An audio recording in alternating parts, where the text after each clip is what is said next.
Okay, so we're going to have a nice relaxing webinar today. I want to relax today. Do have to give the disclaimer first. Trading is risky, and you'll know it's risky. So we have to show you that. I'll just let you read that. I don't want to read it out for you. What we're going to talk about today, we're going to talk about something that you've probably not heard of before. And that's not because it's particularly new. It's just that it's something that people are doing in the prop world. And I think it's not really been formalized before or turned into a method. So we're going to show you this. And this is going to be a way to help you move, for those of you that aren't doing very well, for you to get out of that loop. Okay, because we've all seen these statistics that we're looking at now. These are statistics we did in a webinar the last time we kind of did an open session at Jigsaw.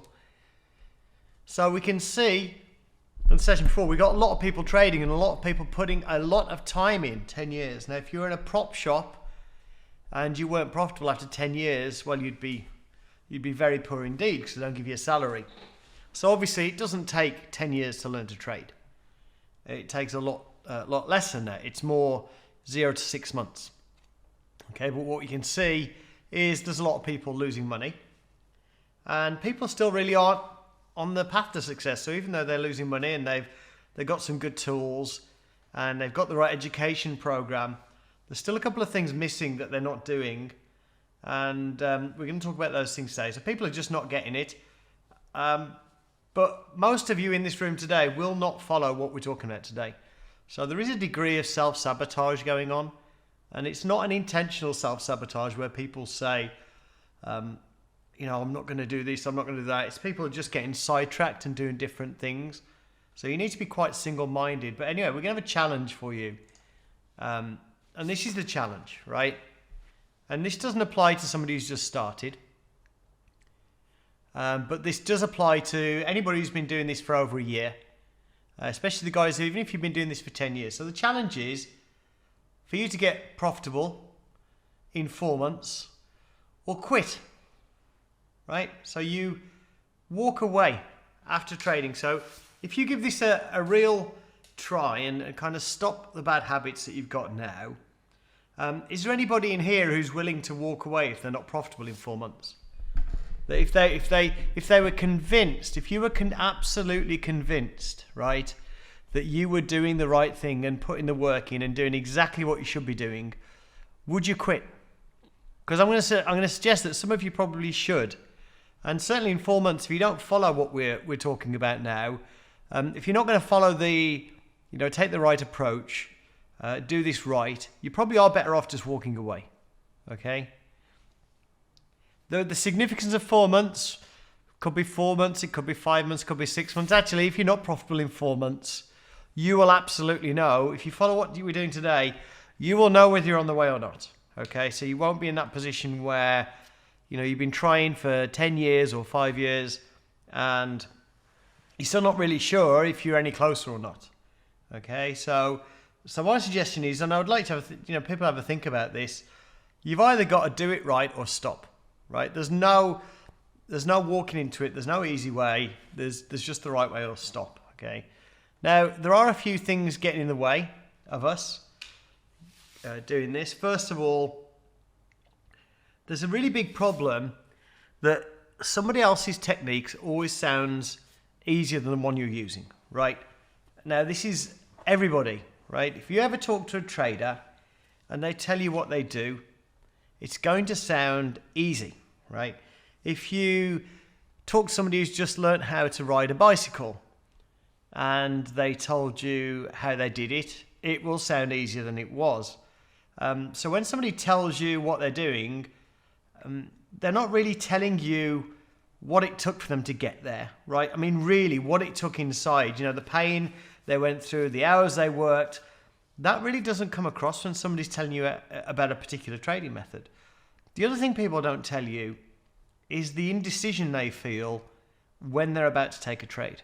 Okay, so a lot of people have got this perception that when you trade, it's there's some people that trade, and when they place trades, it's actually easy, and they're actually very, very confident, and they think it's just going to go their way every time. So when you talk to another trader, there's a lot of things that don't come across when they talk about their method. And that kind of leads you to thinking that what they're doing is easier than what you're doing. And of course, the problem is if you keep thinking that, you keep moving from method to method to method. And as you look at any specific method, you start to look at it at a high level, and you look at a method and you say, well, that looks easy. And then you start to get involved with the detail of a method of trading. And that's when it becomes very tricky, and that's when it becomes difficult. So you've got that kind of superficial first view. When you first hear about a way to trade, you think, wow, that sounds good, I'm going to get into that. And then the more you get into it, the harder it seems to get. And it's going to get harder and harder and harder. And then there's just suddenly a period when it becomes a little bit easier, and then a little bit easier and a little bit easier, and you've actually gone through that learning curve. And it's very difficult to get through that learning curve, because when you get to the point where it's very difficult, you can go onto the internet, surf around, and you can find an easy way to trade. You can find a new training course. You can find anything. And every time you do that, you're starting again. Now, for those of you that have been doing jigs for a while, there was one guy who got a prop position. We used to have a chat room on Skype. And there was one guy that got a position in a prop shop, a London prop firm. And he got taught how to trade at the London prop firm. But every week, even though he's at a prop firm, and even though they're trying to keep him on track, every week he'd change what he was going to do. He'd make some small adjustment. And every time he made that small adjustment, he was effectively starting again. Okay? So, when you try what somebody else does, it's not going to work on the first attempt. It's not going to work on the 10th attempt. It's just not as easy as they make it sound. Okay? And then what quite often happens is somebody tells you, even if you buy a course or whatever, you buy the course, you do what they tell you to do, it doesn't work out for you. Your kind of mental reaction is to say, well, that person wasn't honest. Okay? So I did what they told me to do, it didn't work, therefore that person is a scam artist, that person is a charlatan, and there are a lot of scam artists around, right? But we have to distinguish between whether we gave it a real go, or whether it's just a part of the learning curve that we were just naturally not very good at it to start with. Now, what we're going to look at today is related to this, which is the way a retail trader learns and the way a prop trader learns. There's a difference, basically. And with a retail trader, retail traders go shopping for techniques. They go shopping for method. So they go around and say, give me a technique. Somebody gives them a technique. And if that technique doesn't work, there's no way to rectify it. If you're given a technique, you don't know why that technique works. You don't know how that technique was created. You don't know how to adjust that technique.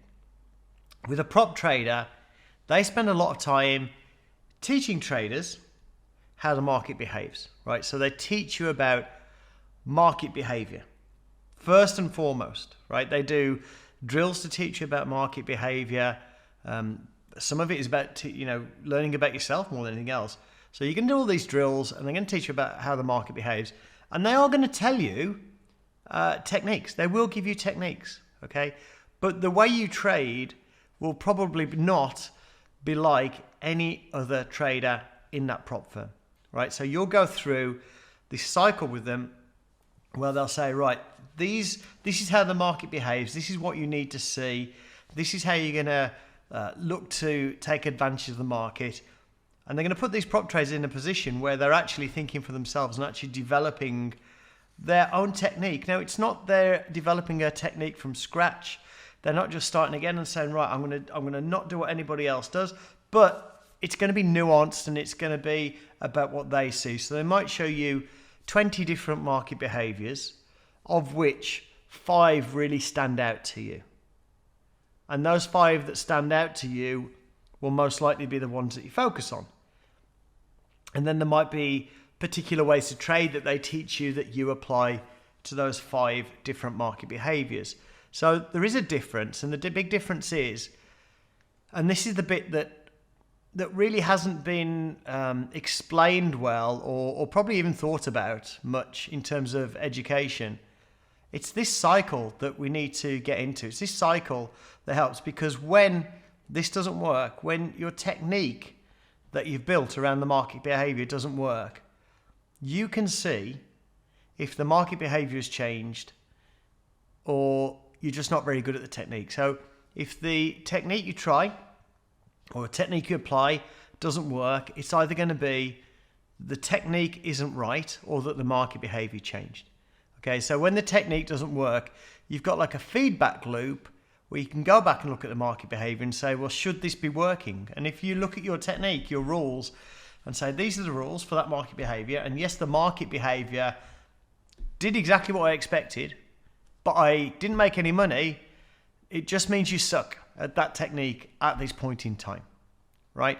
But most retail traders do not have that information. They don't know if they're failing because they're not very good at the technique, or they don't know if they're failing because the market behavior has changed. Now, what we're going to talk about as well, before we talk about how to implement this feedback loop, it's probably worth talking about how not to make money in the market, because what many traders are trying to do is, I wouldn't say impossible, it's extremely difficult. I would say impossible, but I know people get really put off by that, because this is something that everybody's trying to do. So this is what many traders are trying to do in the market today. It's the basis for much of what's discussed on trading forums, and it's support and resistance. So you get a lot of people by asking, what's the best way to find a support level? Very simple question. We hear it a lot. Or people say, how do I use Orderflow to confirm a support level? But nobody seems to be asking, are support levels causing bad trading?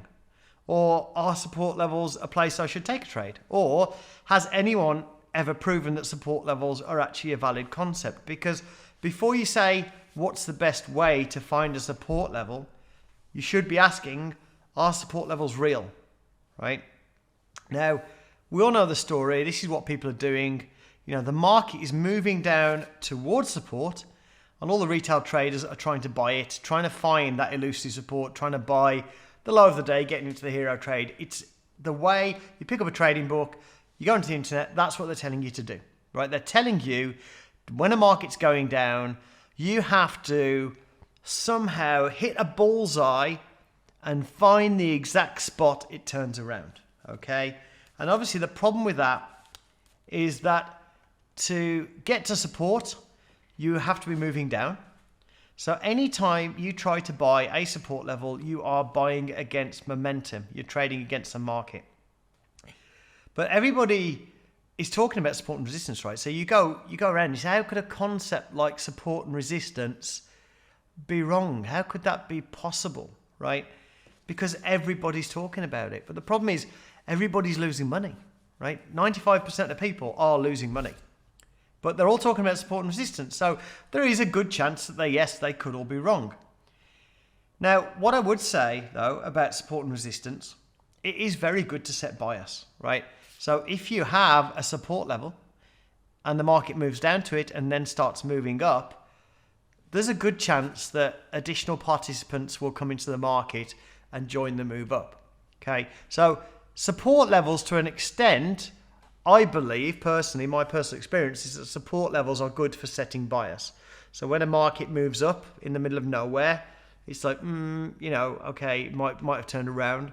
But if the market moves up around a support level, there are lots of people that trade support levels, lots of people that will see that, and you do actually see a lot of people coming into the market. But trying to buy the support level, trying to nail the turning point, I literally don't know a single person who's managed to do it.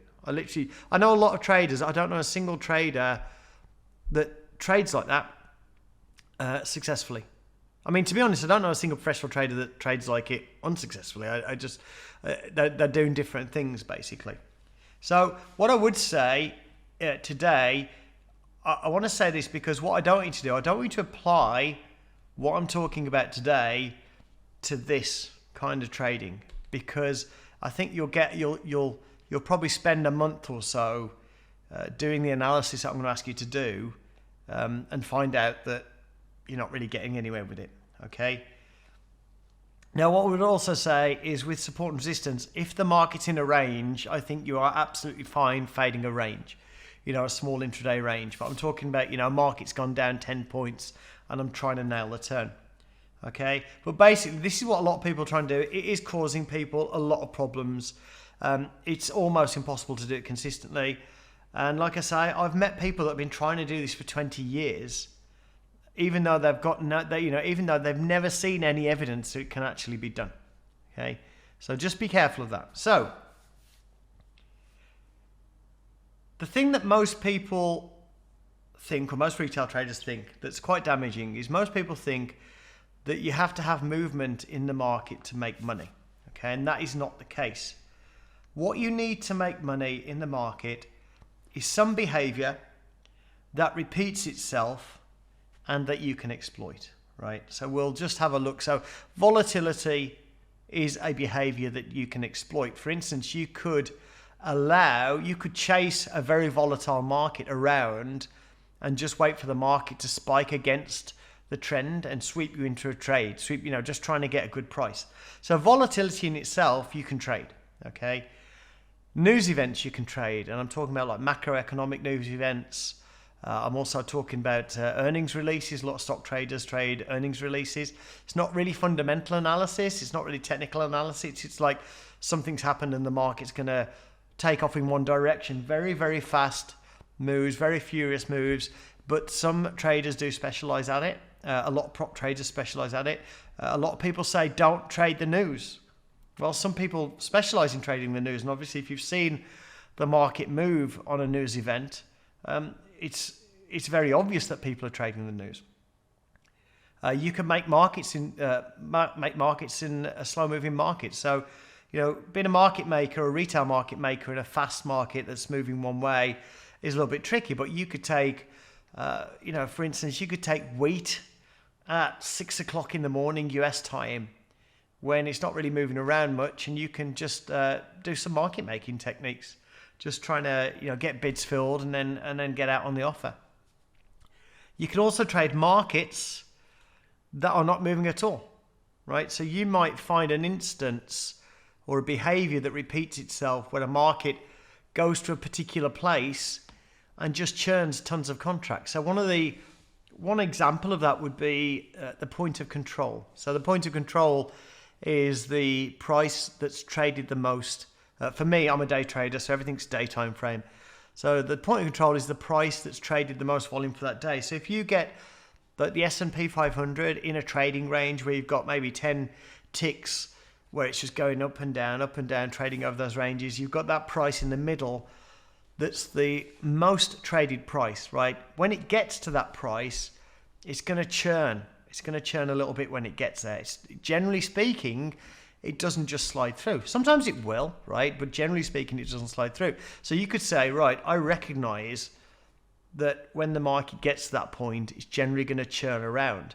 And you can trade that. You can say, right, I'm going to put in a bid just below the point of control, right? The point of control. And if I can get a fill, and after I get a fill, I don't, the buyers are still buying and I don't see a lot of selling, I'm going to stick with the trade and I'm going to get out on the other side. So you can trade a market that doesn't move. I know a trader I was talking to a few weeks ago, he's trading some strange interest rate products where he literally sits on the bid. He can be sitting on the bid for 4 or 5 hours. Market's not moving, but basically he will get out on the other side. If he gets filled, he will get out on the other side. He might stay in that trade a couple of days, but he will get out on the other side. It's just the market is with, it just barely moves. So because it barely moves, he knows it's not going to run 100 ticks against him. It probably doesn't move more than 10 ticks in a week. Okay, so you can make money out of that. It's not exciting, right? But you can make money out of that. You can also make money out of things that are low win rate. So for instance, you could look at things like iceberg orders when you've got absorption, and you could bracket stop orders around an iceberg to try and capitalize on the breakout. So if you've got a lot of contracts traded at one price, you don't know which way it's going to go. So you put a stop above and a stop below to sweep you into a trade and try and capitalize on the move away from that. Now that would be a trade where you might not have the highest win rate, but you've got, you might not have the highest win rate, but you've got a good risk reward, because what's going to happen is you might put the stop, you might be like 3 ticks away from where the iceberg order is. If you're right, it could put in a nice little run. If you're wrong, you're literally wrong the other side of the iceberg. So you're looking at a behavior that might repeat itself. It might not be high win rate, but the reward is generally much better than the risk. Okay, so all you need is a behavior that repeats itself and that you can exploit. Now, what we have to do is we have to keep it in the realm of the retail trader, because none of us are going to be writing barrier options for Forex markets anytime soon. But we can make money for somebody that's not moving. You might not be able to make much money market making a really slow market for one tick because your commissions aren't very good. Okay, so what I would like to say is, as you go through this process, for those of you that do, you will probably see things going on in the market quite often, and you might think, well, I can see that quite often, but there's no way to make money from it. And what I would do is, if you feel like that, take a step back and or send me an email. Take a step back and have a think. Well, maybe there is a way to make money from that, and maybe that could just be a supplementary trade that you take that isn't your main kind of bread and butter trading. Okay, so what I'm going to suggest, if you're not making any money now, is I'm going to suggest you forget making $50,000 a day for the time being, right? So if you're not making any money trading, it would be better to make $100 a day or $50 a day or $10 a day than to lose money, okay? It would be better to book some profits, no matter how small they are, than to just keep perpetually trading sim for 20 years. Okay, and that's going to be the goal. So this isn't an end goal forever and this is all you're going to do. What we're trying to do is get to the point where we can actually start booking profits, and then we can start pressing that advantage. We can start building on that. We can start expanding from there, right? So with a prop trader, they're going to be like very, very nervous. I mean, these prop traders, once they've been there a few years, they're not nervous about trading. It's just kind of a day job. Of course, they get angry, they're emotional, but it's not like a new trader. A new trader's like, he's nervous every time he's clicking the mouse, right? And that new trader isn't swinging any size, and he's a bit nervous, and he hasn't got his confidence, but it grows over time. So profit isn't like a final destination. Being profitable is just a step on the journey. Okay, so we're going to take one behavior, one event in the market, and what I'm going to suggest to you, I'm going to suggest that you study that, and we're going to go over some examples. Study that behavior, document it, and then figure out how to trade it. Okay, like I say, it's not an end goal, it's a stepping stone. Okay, so let's look at an example of a behavior in the market, right? So I have a trade I take, it's called, and I call it an opening trade. I've done webinars on it. It's on the advanced course on the Jigsaw site if you want to have a look at it. It's an opening trade, and what it is basically, when the market builds a lot of volume in an area before the open, the extremes of that area will very often hold, right? So just before the open, the market starts building a lot of volume, like 10, 15, 20,000 contracts at a level. And then the market opens, it'll come to that area, it'll tag the area, and then it'll zoom off in the opposite direction quite often, right? Not all the time. And that is just a specific behavior, and it's just because people have got positions there. And a lot of people that are coming in new to the market, I'm not sure, maybe they don't know those positions are there, but it's just where people have positions and people defend those positions, right? So in my observations, what I noticed, this happened usually during the first 15 minutes after the market opened. So after that, it really wasn't that great an opportunity. It happens once a day. And it happens, generally speaking, 7 out of 10 days. And it happens less often in the holiday period. So, the past few months, it's not been a great trade. It's been there, but it's not been a great trade. And what's happening is the market has a tendency to bounce off extremes of high volume built prior to the open. Okay. Now, when I'm looking at this, I'm looking for, well, what else is going on when that happens? So, the things I also see, I see the Dow and the Nasdaq cooperating. So if the market moves down to the area of high volume, if the Nasdaq and the Dow are firing down really fast, then they're not cooperating. I want to see them sideways. I want to see them going up. I want to see no major news events, like Kim dropping a a bomb, something like that. Nothing that's really going to hit the market. Also, if there's a big gap down, it doesn't seem to work so well. How often does it fail? Well, about 30% of the time at a max. And again, it depends on the time of year. But generally speaking, it's going to fail if the Dow and the Nasdaq are running against the market. If there's a high volume pushing through the level, if we've got a lot of volume hitting into the market, the upside, 2 or 3 ticks, quite often it'll hit the level, it'll move up 2 or 3 ticks, and then it'll fail, roll over, done. It's failed basically. So that is upside, but it's probably not upside you can take advantage of. But we're not really worried about that at the moment. Sometimes the market's going to push up all day, but about 2/3 of the time you're going to get 8 ticks and potentially a lot more, right? Downside, after it's moved against you like 3 or 4 ticks, basically it's unlikely it's going to recover. But you can usually tell before it gets to that stop level. Okay, so effectively, these are observations I've had about the opening. Okay, and it's summed up just so I can put on a slide. So does everybody understand what that is? Okay, does everybody understand what that is and what's different about that than a trading plan? Okay, so that is just saying I've looked at something. Now let me give you some other ones, right? Let me just pull see if I can get a DOM across. Right, so let's just see what the what crude's doing, right?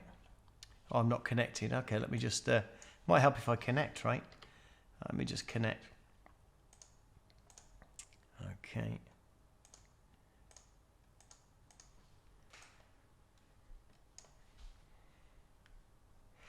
Alex, when I say bounce off high volume, I'll show you once we get the volume profile on.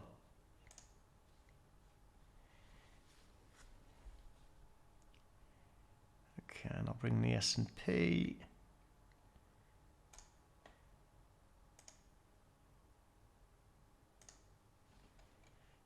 Okay. So what I mean by high volume area, I mean like this high volume area that the market bounces off it. Okay. So another behavior, not on a day like this, another behavior, for example, might be crude stopping and starting.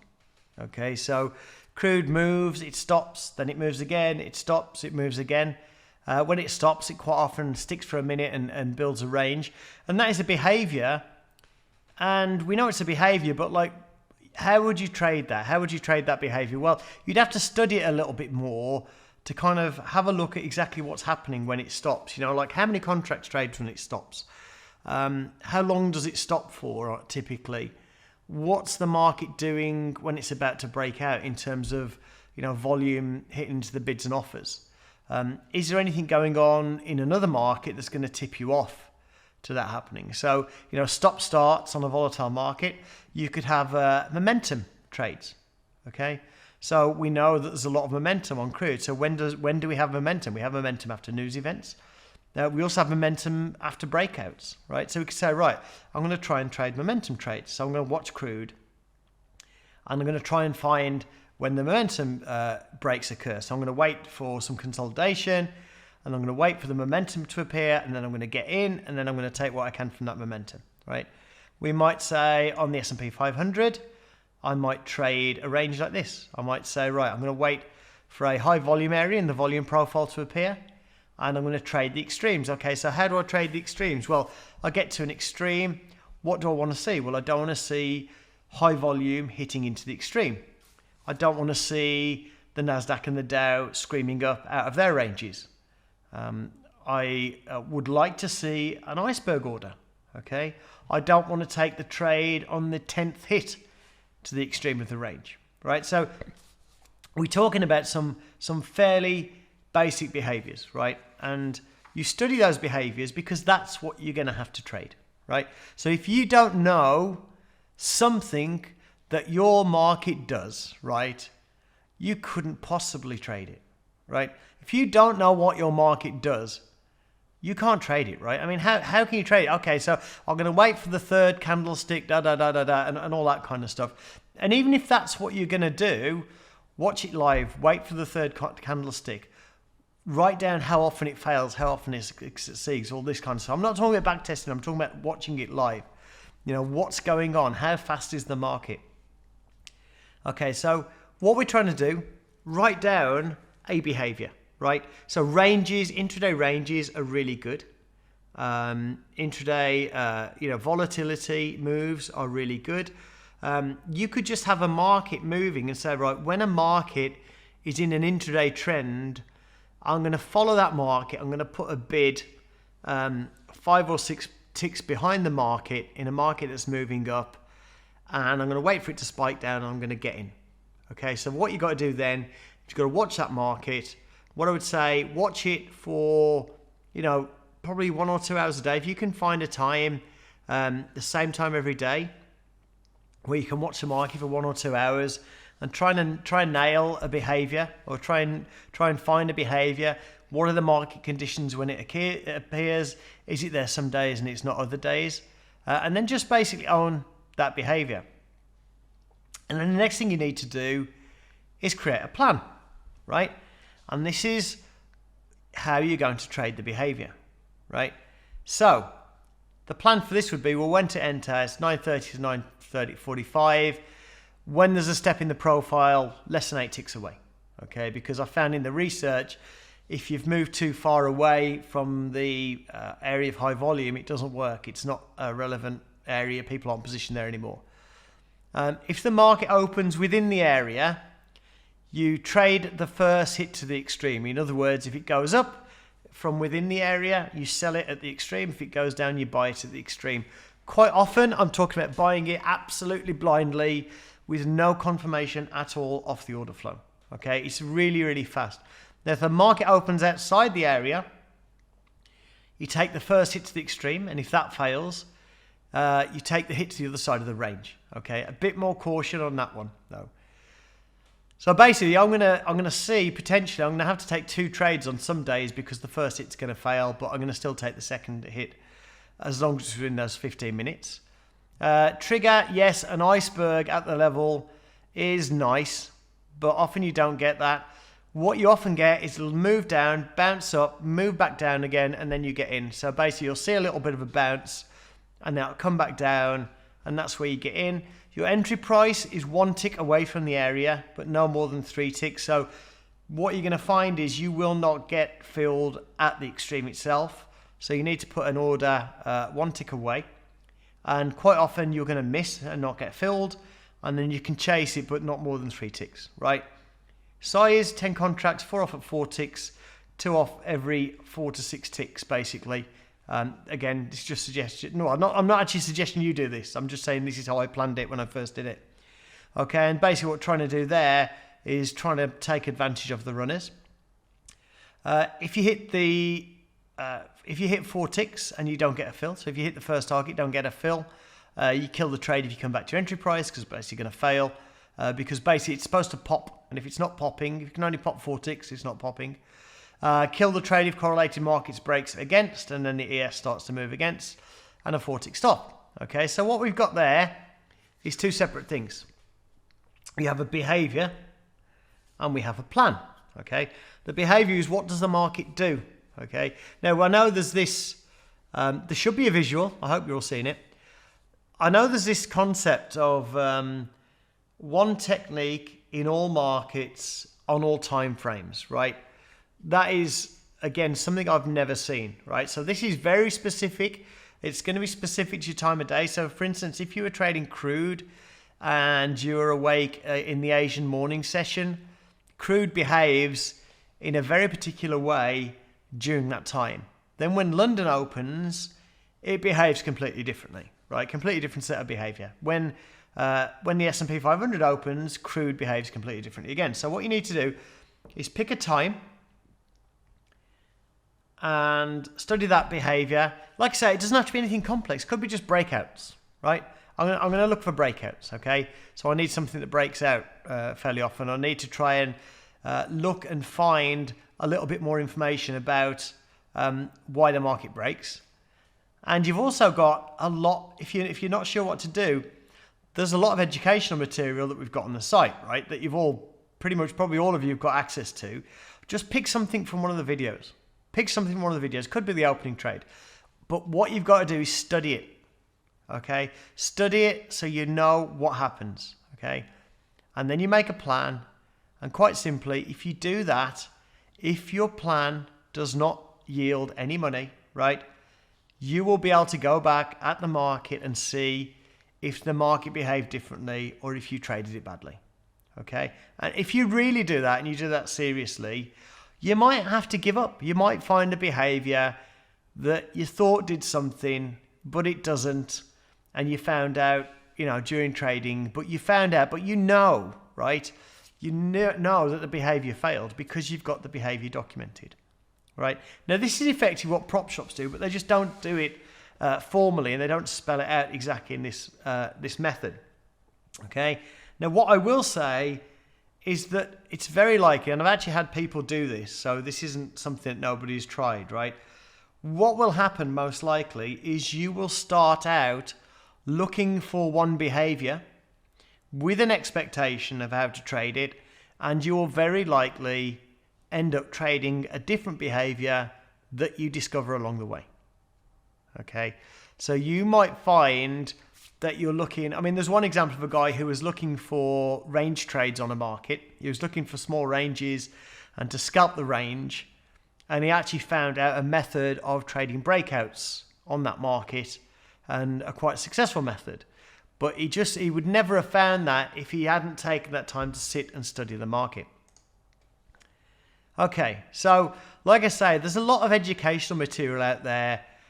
You've really got no excuse not to be able to find a method, right? A lot of you have done John Grady's stuff. A lot of you have done the Axia stuff. You've seen our videos. There's a lot of stuff out there. You just need to focus on something, right?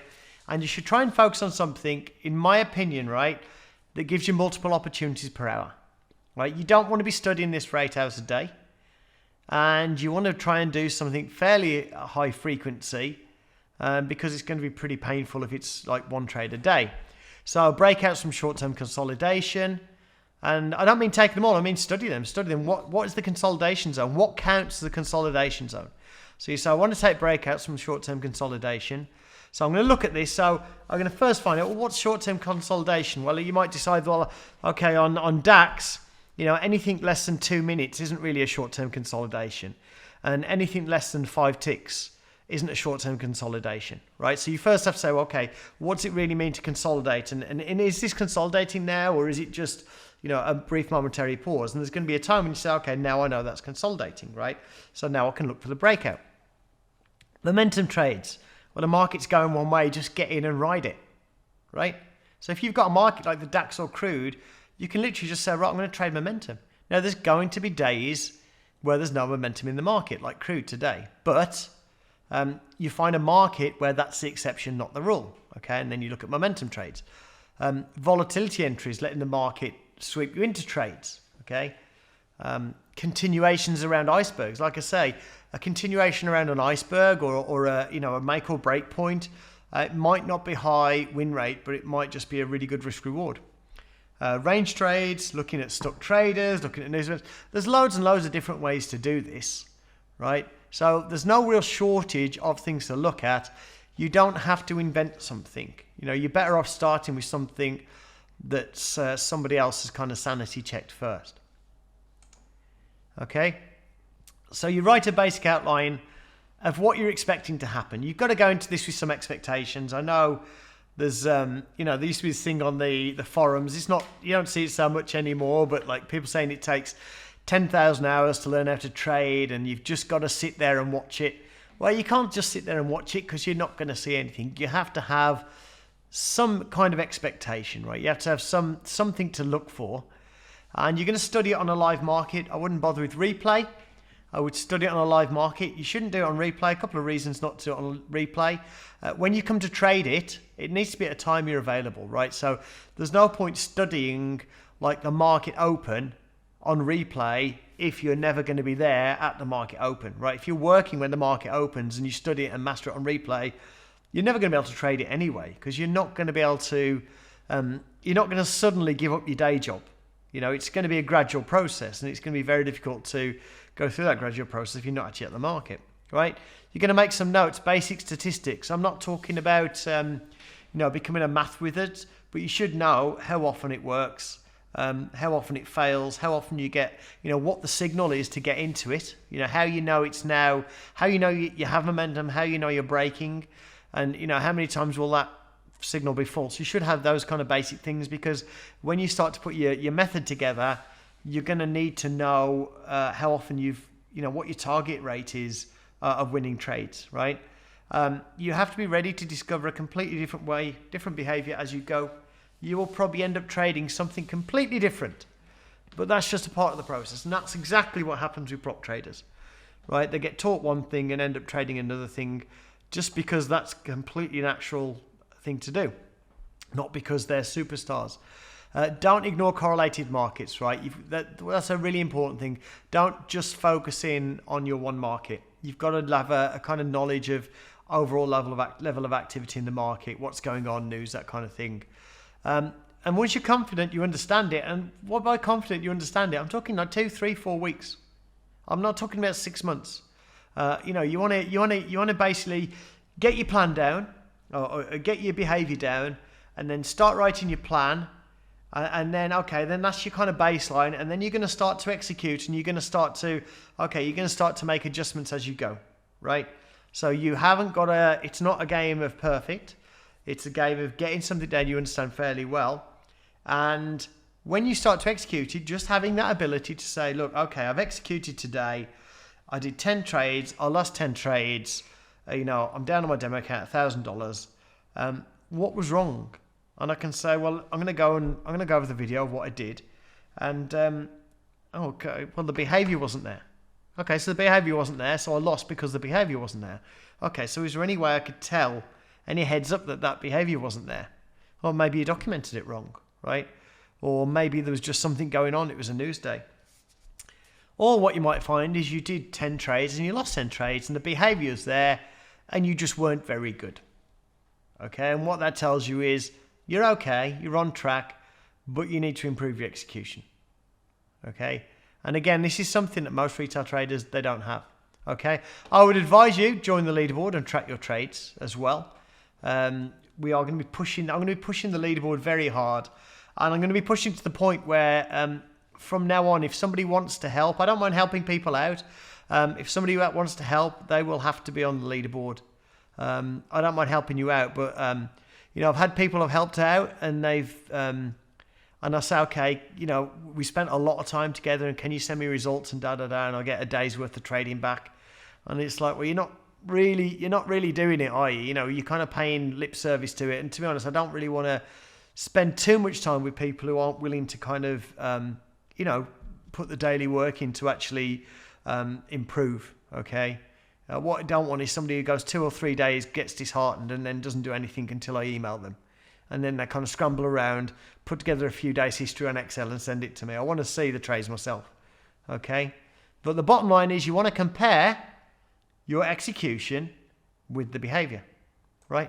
I don't know any other way. Maybe somebody can think of a better way to move forward than this. I'm not sure. But anyway, as I say, I would like to see people getting on the leaderboard. So that is all I have to tell you. That is all I wanted to kind of go over. And one of the reasons I wanted to do this is because, we've changed the deliverables at Jigsaw, and we've kind of dipping our toes in the education world. I don't want people using that education without having some kind of framework of how to actually apply the knowledge, right? Okay, somebody said they've got no idea of what I'm talking about. Okay, so let's just go over the questions so far. Please start typing questions in. It will be recorded. Okay, let me go down. Okay. What's the significance of... Okay, so with significance of 4 months, maybe now, can I ask, can you see the significance of 4 months now? That you shouldn't really, if you do this with one trade, just one trade on one market, you should know within 4 months. You might not be profitable, right? But you should know within 4 months if you're on track or not. Okay.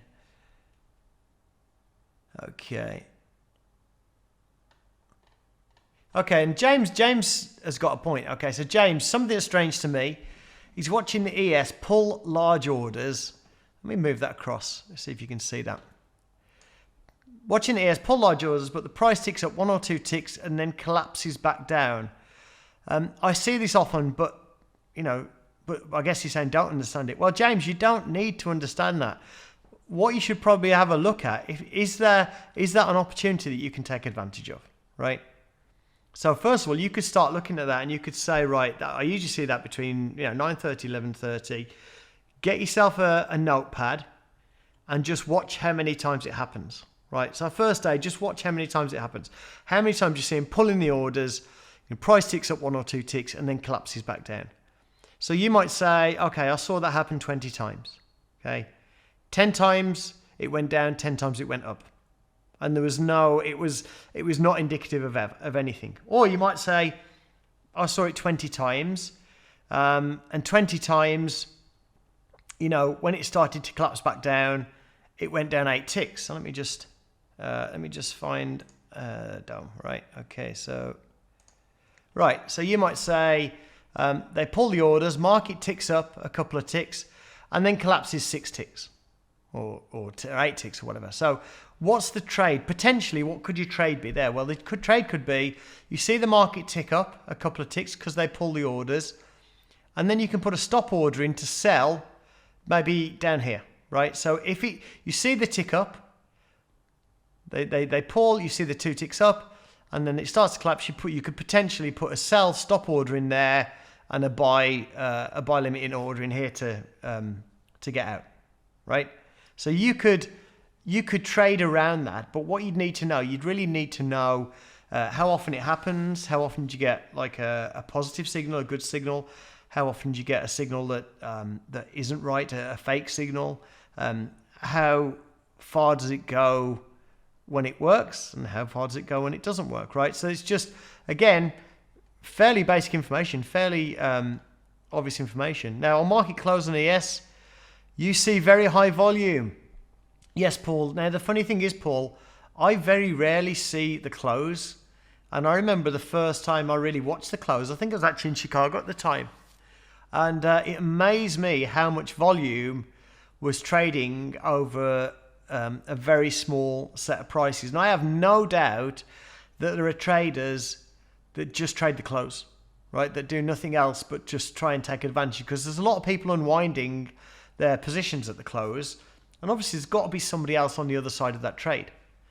Okay, so the close, again, what you're talking about there, Paul, is basically you're talking about behavior that you're seeing in the market over and over and over again. So now the question is it behavior you can exploit, right? And it possibly is. I'm not saying it definitely is, but it's possible. For high volume, I might consider in the previous overnight session, now, for high volume and on the morning trades, I'm just considering volume that traded just before 9:30. Okay, and in extreme, it's the steps in the profile basically. Okay, now what sample size is big enough to know a method is working? And I don't know the answer to that, to be honest.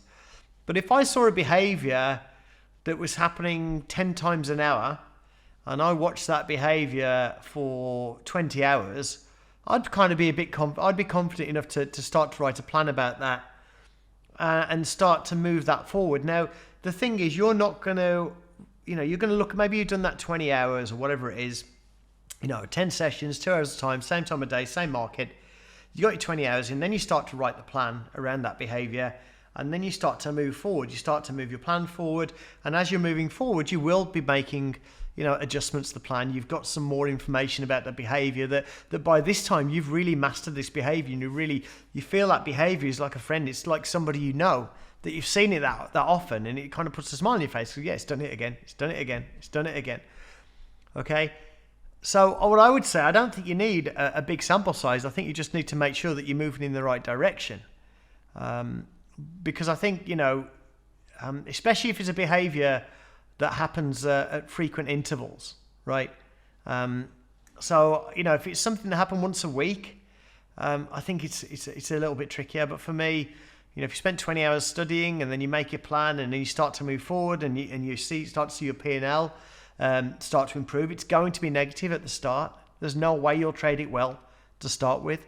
But when you start to see your P&L start to climb, then I'd consider taking that live. And but you're always looking at behavior and always looking and seeing more nuance in the behavior. Tom, the leaderboard is via day trader at the moment, but that's changing. Have I tried my opening strategy with the close of the day? No, because it's 2 o'clock in the morning here now. And so if you imagine what time it is when the market closes, I'm always in bed. Cost for the leaderboard is free. It's literally a tool. It's to try and get people to employ methods like this and to try and get them a bit more confident and to actually track their progress. What a lot of people will do, basically, they'll try a method and they'll sim trade it and they won't do very well, and then they'll throw away, they'll have a bad day and they'll clear the sim account. So I just wanted a place where people's trading was available for them to review, to do statistics, to analyze, but without the ability for them to wipe it out if it didn't look good. Okay, so that's really what it's for. Somebody's asked about the institutional trading. We'll talk about that at the end. So Michael's saying if you start with crude, some of the behaviors I recommend, ranges, small short-term ranges, and momentum plays for crude. Again, you could use crude to kind of to scale, to sweep you into volatility trades. So if you imagine a market that's going up, you just trail your bids behind that market, hoping it just spikes down. If it spikes down with not much volume, you just stay with it. If it spikes down with volume, you get out of the way. So that's another way to do it. The other thing you could do as well on crude is sometimes when there's a lot of spoofing on crude, you can look at putting orders the other side of large spoof orders. Again, so your expectation there would be that it goes the other side of the orders and comes back. Now, that's not going to work every time, but you have to just kind of become aware of when it does work, what kind of market behavior, what's going on in other markets. For somebody very fresh to Jigsaw, what I would do is there's a video called New to Jigsaw Tools first that I would watch just to train your eyes to read this stuff. And then once you feel okay reading it, then look for a specific behavior. Look in one of the videos, go to No BS Trading. You don't have to get it from us, or go somewhere else and find someone that's legitimate and actually selling information about these behaviors, or look at some scalping trades for free on YouTube and just try and pick something up that you feel like you could realistically master yourself. Is ES a market for retail traders? Not, to be honest, for ultra short-term trading, I think there's better markets than the ES for short-term trading. Certainly there's friendlier markets. I mean, the grains are pretty good. Trade corn, trade wheat. A lot of markets that people tend to ignore. Crude's good. Crude's really good outside of hours, right? Probably not if you're in the US, but like if you're certainly if you're in Asia, crude's good in the morning. But I would have a look around different markets. The ES is a bit of a beast, but a lot of the time on the ES we do have good momentum. But just the ES, it's very moody, so you can have long periods where there's not much going on. The reason I used the open trade behavior for this example was just because that's something that I found myself that I actually use this for. So it's just a behavior that the difference was with that behavior, I wasn't actually looking for it. I was always sitting there at the open of the market and always watching it. And I was always told, don't trade the open. And I kept seeing this happen. And then actually I just came to the conclusion, actually, Pete, even though everyone's told you don't trade the open, nobody's ever told you why, or nobody's ever actually quantified it or proved it. So I just started to study it. So it's not a perfect thing because it's just once a day. and it only gives you one trade. I mean, there's no reason why not, but I'd prefer something that was, going back, I'd prefer to be looking at something that happened, a few times an hour. So I've got a few shots at it.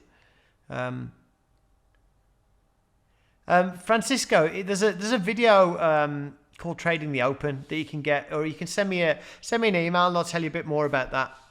I mean, it's literally you get one of these areas of high volume close to the open, close to the 9:30, and then it'll come back, tag it, and move away. The chat room, it comes with every purchase of the tools, Ben. It's been quite lively recently.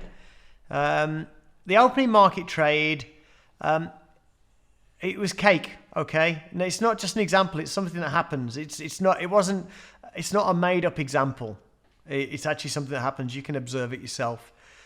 On the S&P 500, I don't know if it happens on other markets. I mean, you've got the crude open at 9 a.m. Eastern, but I've never watched crude to see if it happens there. So it could happen on other markets. I just don't know.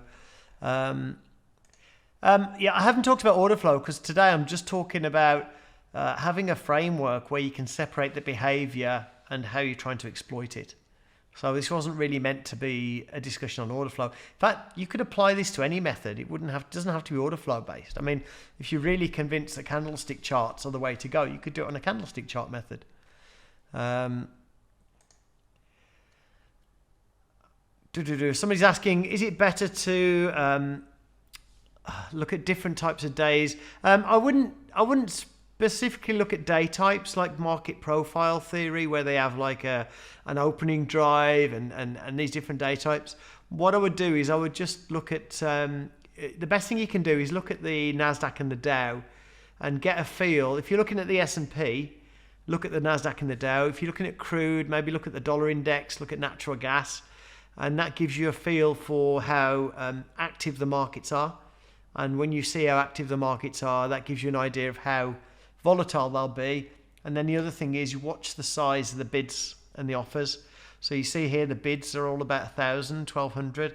That's kind of pretty high, for 2017.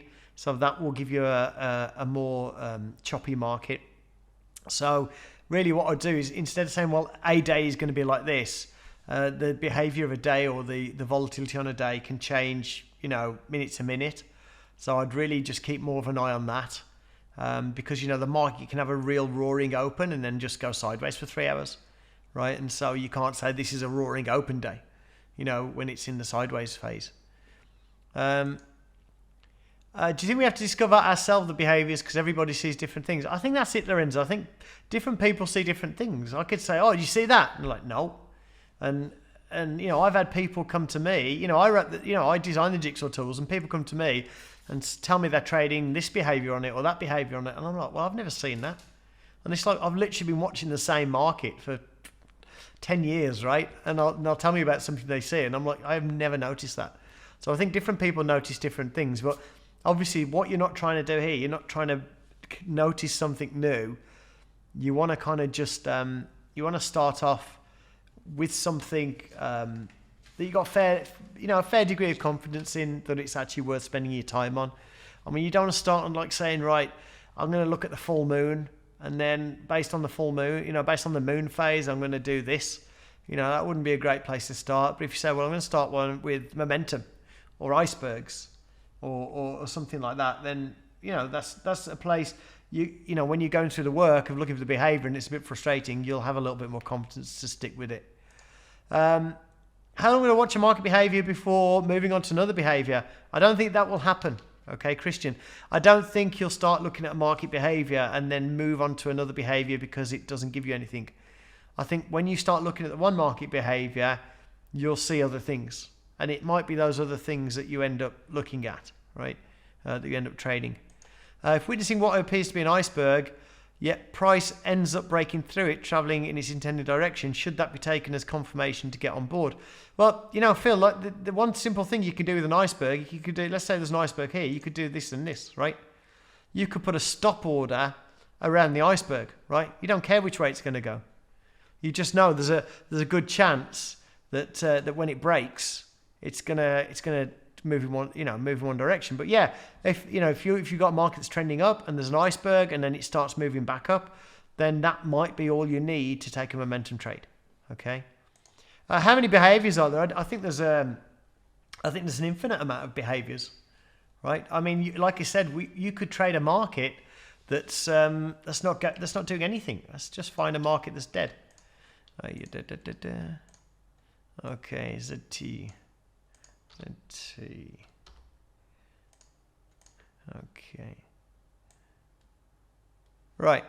Look at that. So there's a market that's not going to move very far, right? There's a market. There's 10,000. We've got 10,000 on the bid, 60,000 offered, right? So that's a market that a lot of people wouldn't consider trading, but it doesn't move. So if you there's a lot of people there's obviously a lot of people trading that, right? Okay, it doesn't mean they're speculators, short-term speculators, but you're trading that for the spread, right? And you might just look at that and say, well, I wonder how I can get the spread, or under what conditions I can get the spread, and trade that, right? There's no limit of to the behaviors you can make money from. It's just being able to recognize something consistent and be able to know what the setup to that consistent behavior is, what precedes that behavior. Someone like myself is only focused on charts with chart trading strategies that I've purchased my entire trading thus far. In order to go forward with identifying behaviors and starting this process, what level of training with your tools would you suggest? It's up to you. I mean, I really, I don't want to just come here and sell you the institutional course, right? It's really up to you. It's up to you. I mean, personally, I would start with the basic. If it was me, I would start with the basic, because there are drills that you get with the basic course that will get you from I've never seen the DOM before to, oh God, yeah, I can see it now, right? There's kind of like an aha moment with the DOM where you think, man, I can actually see the people buying and selling. I can actually see the buyers getting stuck. I can see people getting stopped out. And I would get to that point before I started to, buy courses and stuff like that. Because when if you haven't ever looked at the DOM and you buy something like John Grady's course or the Axia course, when you actually look at it, they'll be talking about something, but you won't see it when you first start. So you need a few days to really get acclimatized and start to read the DOM. So my suggestion would be you put a little bit of screen time in. When you buy Jigsaw, there's some drills. There's a video called New to Jigsaw Tool that we kind of put in your face. It's on the first page of the manual, and that kind of tells you how to teach your eyes. And I'd want to do that before I took any training. Stage 5 historical trade analyzer. I've not used it myself, Pat, but if it's good, I will take your word for it. Correlated markets for crude. It's a bit tough. Correlated markets for crude, because I know someone who's really looked hard to find good correlated markets, and there aren't really good correlated markets. I mean, the mini crude, obviously, you've got the micro, or whatever it's called. You've got natural gas. You've also got the dollar index, obviously, because there's a relationship between crude and the dollar. But it's not like the S&P, where you've got like consistently good correlated markets to tell you something every day. So you'll find correlated markets, but on some days they just won't be a lot of use to you. I mean, if you looked at the dollar index and crude earlier this morning, they were doing exactly the opposite. And then you looked about 11 o'clock and there was no relationship. Same with the S&P 500 and crude lately. We've had long periods where crude and S&P 500 have been moving in sync, and then you'll just get periods where they don't anymore. But the days where they do, it's pretty useful. But then sometimes it breaks down. We've had periods where, we've had like big breakdown in crude, and then a few seconds later, or a minute or so later, the S&P's broken down. And that's been useful. But really for crude's a tough one. I mean, you probably get better correlated markets on the grains, the interest rates, the agricultural products. Treasury bonds, not my area of expertise. So it's not, it's not really something I can comment on. Leaderboards for any account that you trade. We'll have a look at it in a second. James, a good point. I wish we could select which account to place on the leaderboard. The whole point is that you don't. So we ummed and ahed about this. So it was one of the things we thought about. What if somebody's got like a demo account and they're just testing execution on or whatever. We thought, well, yeah, maybe there is a reason to only want one account on. But the problem is once you give people a way to kind of cheat or work around a system, then it becomes kind of useless. So it is like it's all in. So everything you do goes onto the leaderboard. Right, and it's just meant to be like that. It's just meant to be, because like I say, a lot of people are running away from their own results. We wanted to just give them something that didn't let them do that. Soybeans, no reason why not. Again, it's not as popular a market, but there's definitely opportunities there. Can you quickly analyze a trader trading on the leaderboard? Well, interesting. If we look at the leaderboard, let's just bring it. Leaderboard. Let's bring the public one across. Board. All right, let's just bring this across. Second, I'll have to move the questions out of the way. Right, if I do monthly, right, you will see. Now, as the month goes on, it will actually, the results get better. But you can see this guy's taken 39 trades. His P&L's only 815, right? Because he's taking little trades frequently. You've got one here, 6,000. He's made more money, but he's got a lower rating, right? And that's just because it's rated on consistency. Now, as the month builds out, you actually get points for trading frequency as well. So this guy, Scalp, he's going to drop as we get further into the month. But basically, the leaderboard is rating you based on consistency. So if you are inconsistent, if we just click there, I think this is just demo. I hope. Yeah, okay. So this is a guy he's swinging wildly, right? It's not consistent trading, right? So he's made more money, but it was all on one big trade, right? So the leaderboard is going to rank you down for that, right? It's going to rate you down, so you might make more money. So that's really what the lead's all about. So you can't completely analyze a trader trading on the leaderboard. You can't make presume too much based on it, but it's a good yardstick. And the rating method we've got is actually from a prop firm, right? Now they don't score people the same way we do. But I said, look, how do you decide to make a trader live? And we went through the criteria, and then we said, okay, well, we can actually, some of that we can put in a formula algorithm, and some of it, well, we can't. Time frame is best for crude. If you wanted to just like scalp crude, market make crude, then the Asian session, early European time. Momentum moves, you're a lot better off in the US session. I find the open to be my best trade, Reeve. I agree. I like trading the open. Reeve, just a question. Are you trading the same way I am off the open? Or have you got something else? Demo account for trading futures has to be CQG because the fills are realistic. Now we are putting a sim trade module into to day trader with realistic fills as well, but right now CQG. Okay. Which futures markets for day trading momentum? Well, the faster ones, DAX, crude, anything that swings around a lot is a good market for momentum. But again, you just have to master it first. I mean, DAX is a kind of scary instrument. It's 25 euro tick size. So, it's a good market trading momentum, but you don't want to start tomorrow. You really want to observe it. Regular non-day trader update. Basically, what's going to happen is the platform versions will go away and the platforms will actually talk to day trader. So the platforms, you'll still have the same capability, but it'll be through the day trader app. Okay. So we're trying not to update those versions now because we're trying to get everything moved over. Right, a few more questions. Bastian, buy, ask, buy, market, buy, bid, sell, someone. Should I use DOM to trade? I'm confused about the question, Bastian, if you could rephrase that somehow. I'm only recommending the DOM, and I'm focusing all the educational stuff on the DOM because it's what the prop traders use to get profitable, and I want to kind of I want to narrow the focus of Jigsaw somewhat.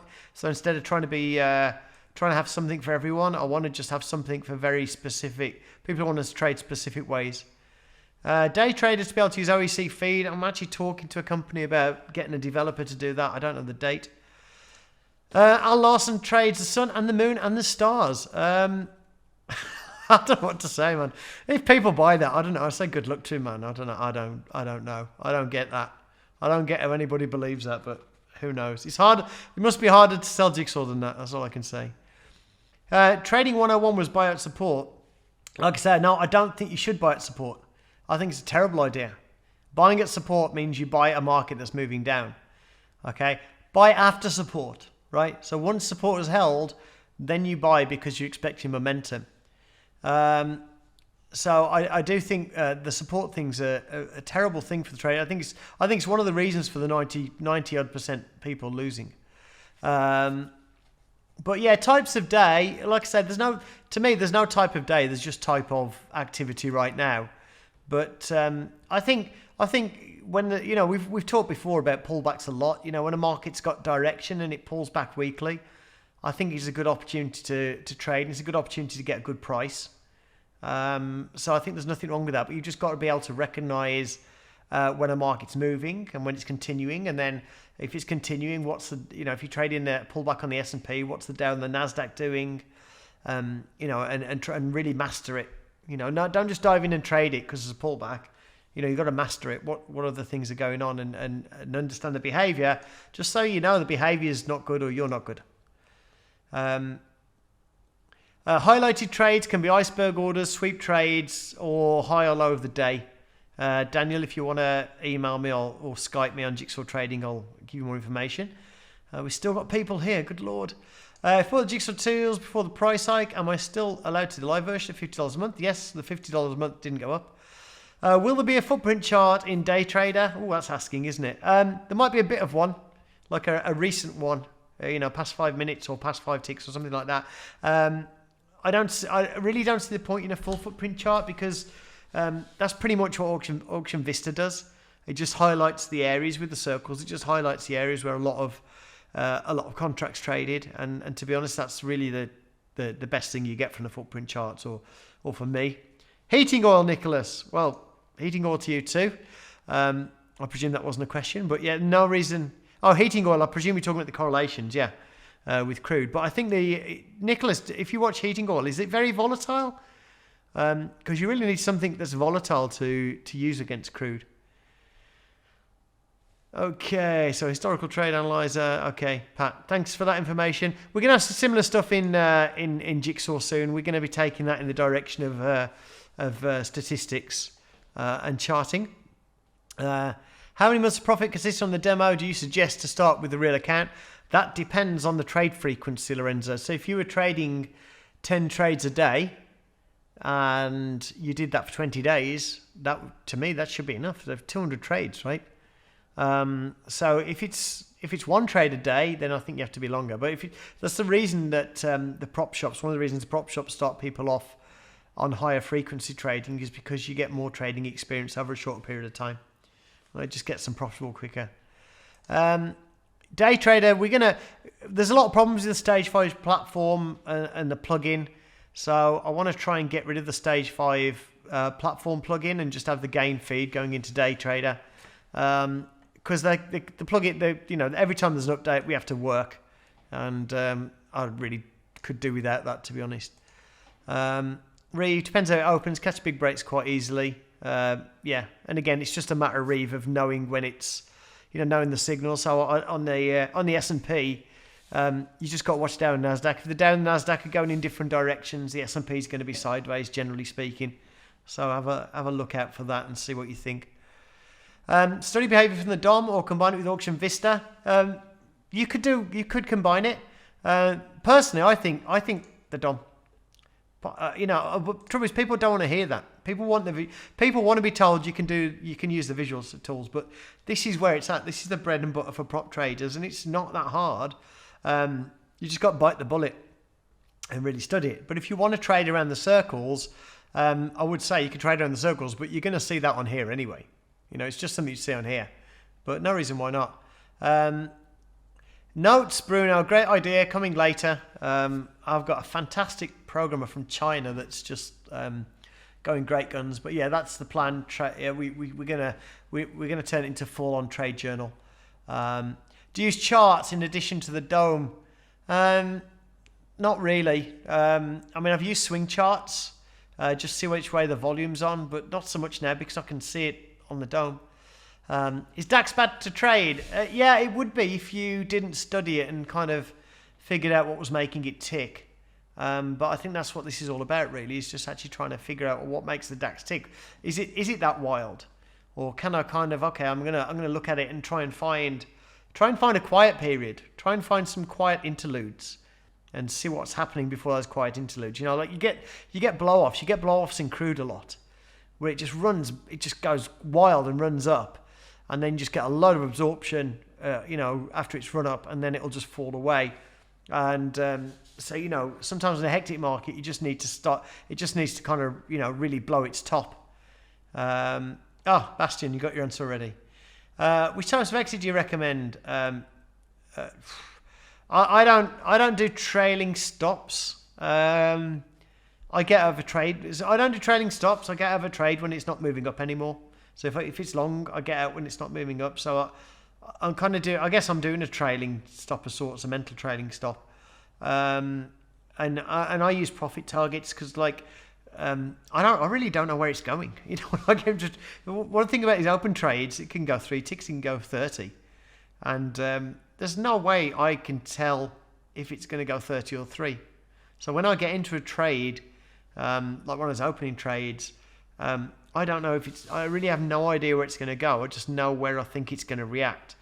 So I just scale because it's the best thing I could think of. Now, the other thing is just one of the guys that was doing this, funnily enough, I got kind of short with him because he basically said, he sent me an email and said, he knows